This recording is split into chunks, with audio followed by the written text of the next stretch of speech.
everyone, and welcome back to this session. I'm indeed very glad to meet you all again in this session. I'm delighted, rather. And now, in continuation to what we discussed in our previous session, I would like to continue with the benefits of communication, communicative intelligence. And as you all know, we have been discussing about two aspects. One is developing cultural sensitivity, kind of an empathy towards other culture, others' diverse background. And second one is trying to resolve conflicts, trying to develop, further enhance our communication capabilities to negotiate a win-win kind of a situation. So we'll also again look at how it is going to impact on our leadership skills. Communicative intelligence is something that is very much required for leadership influence. It is a kind of a strategy that which helps us develop a persuasive style of communication where persuasion leads to kind of an influence. People listen to us very carefully, diligently, and understand that we are trying to create some kind of a change. That's the kind of persuasion that we carry in the message that we try to communicate when it comes to leadership influence. So very importantly, communication of course is persuasion, and persuading someone to act on a particular aspect or act on a particular direction. But it could also be otherwise, but it could be counterproductive rather.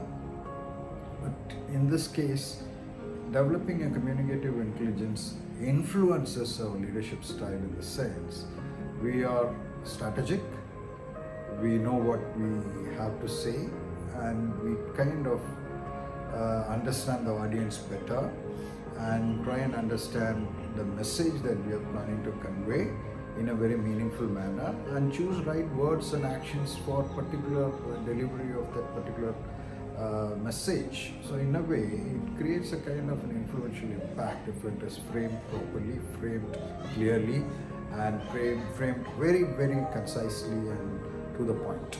So this is again one aspect of communicative intelligence. The other one that I would want to discuss is about how it impacts on our interpersonal relationships. Communicative intelligence develops clarity in our communication. It carries a tone of empathy, so we are able to better understand others' perspective and respond to it appropriately.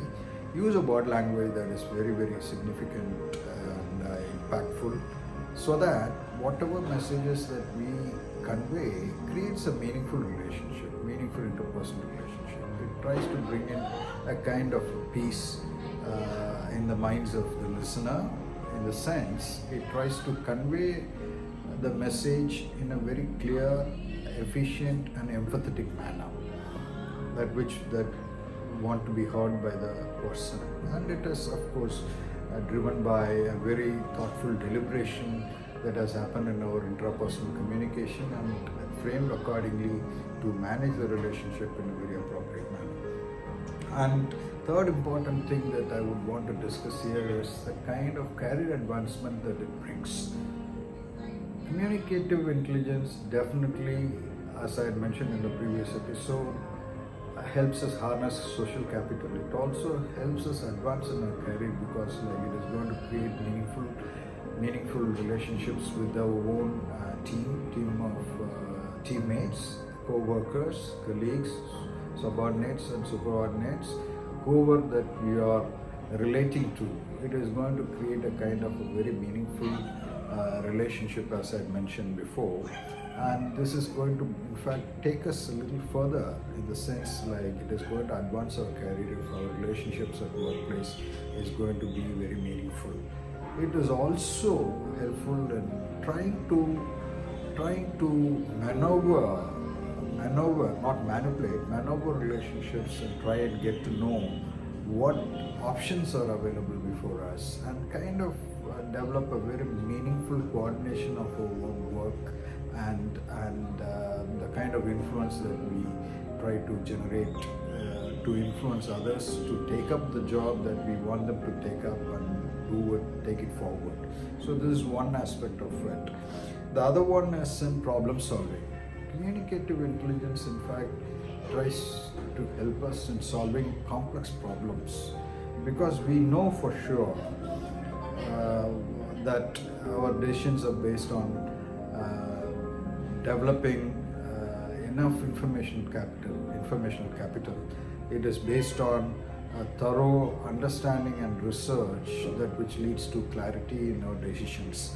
So in a way, whatever problems that are before us, communicative intelligence takes us a little further in trying to be creative in solving these problems and overcoming by developing a kind of a meaningful solution for the particular situation. It doesn't stop there. It also leads to innovation and creativity. Of course, if we are communicatively intelligent, we are going to be searching for resources, information, searching for knowledge, talking to people, and this interactional capital, in fact, tries to develop in us a fund of knowledge, rich in its own ways, trying to provide us with alternative ideas, trying to provide us with divergent perspectives, because divergent thinking is a hallmark of creativity, and divergent thinking is the phenomenon that's behind innovation. So whatever that we take forward, it is going to take us in a meaningful direction, if at all we are if we are divergent in our thinking and creative in our approach. So communicative intelligence is definitely one important aspect that which is going to help us in developing innovative solutions and creative problem solving. So this is one aspect, one more aspect of it, and it is also a phenomenon which makes us emotionally intelligent, because we are mindful, very importantly, and we are in touch with our own emotions. We can manage our emotions, negotiate it, handle difficult toxic emotions meaningfully, and communicative intelligence is not only interpersonal, not only interpersonal, it is also intrapersonal. In the sense, if you could communicate to yourself intrapersonally in a very meaningful manner, definitely you are going to bring in a kind of situation where you are able to handle your own emotions, handle your own thoughts, and you have a very clear-cut plan, you have a clarity, you have a conceptual framework with which you operate, you have a paradigm with which you try and negotiate things in your own ways. So this is one aspect that I wanted to say. And very importantly, it also develops crucial negotiation skills. It creates a kind of a win-win situation. If you can understand the other person better, if you are communicatively intelligent, you can understand other person's thoughts by being very empathetic to his or her perspectives, perceptions, and thoughts and actions. By being empathetic, you are having a very clear understanding of what the other person is in need, what the other person is expecting. And if you could negotiate it or handle it deftly, it is creating a kind of a win-win situation. Of course, we need to create a win-win situation. That's what negotiation is all about. And one last thing that I wanted to mention here is public opinion and advocacy. Great leaders are great advocates of creative change. Great leaders are advocates of change. And great leaders are persuasive and influential of public opinions. They can influence public opinions because they are provided with enough information with which they speak on, and they are based on evidence that which they have in store, and it's based on a conceptual clarity that is being developed by the media and the intelligentsia that which supports them in their meaningful decisions, if at all they make meaningful decisions. And whatever it is there, it is going to create a kind of a public opinion. And once a public opinion is created, the message that has to be carried forward to the public is being advocated in a very meaningful manner. So with this, I would like to close this session, and I leave it up to you to raise a few questions in the social media platform. Of course, we can watch it on YouTube and you can raise questions there, or you can even privately, you can WhatsApp me regarding your questions. I will take it up in the next session. Thank you very much, and keep watching and keep subscribing. Tell your friends about the goodness of this particular session and take it forward by asking them to subscribe. Thank you very much.